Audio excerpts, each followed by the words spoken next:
একটা রাখছি, কারণ পরবর্তী সময়ে শিক্ষকরা আছেন ওনারা হয়তো আরো বিশদভাবে আলোচনা করতে পারবেন আমার থেকে বেশি। তো কাজে আমি ছোট্ট করে দুই একটা উদাহরণ আপনাদের তুলে দিচ্ছি। দেখুন, দেশের প্রধানমন্ত্রী নরেন্দ্র মোদীজি 2014 সালে দেশের প্রধানমন্ত্রী হওয়ার পর প্রথম যে প্রকল্পটা নিয়েছেন, লাল কেল্লায় দাঁড়িয়ে উনি ঘোষণা করেছেন যে প্রত্যেক গরিবদের ব্যাংক অ্যাকাউন্ট করতে হবে, এবং ব্যাংক অফিসারদের বলে যে ব্যাংক অ্যাকাউন্ট করতে হবে, গরিবদের ব্যাংক অ্যাকাউন্ট করতে হবে, গরিবদেরকে ব্যাংকমুখী করতে হবে।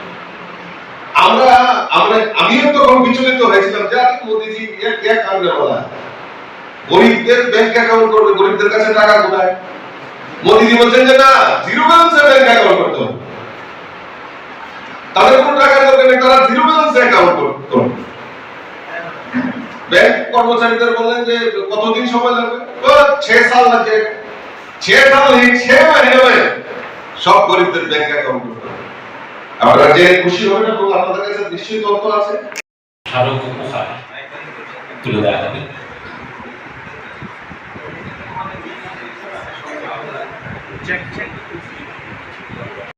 প্রদীপ প্রজ্বলনের মাধ্যমে আমাদের দিনব্যাপী বার্তালাপ কর্মসূচি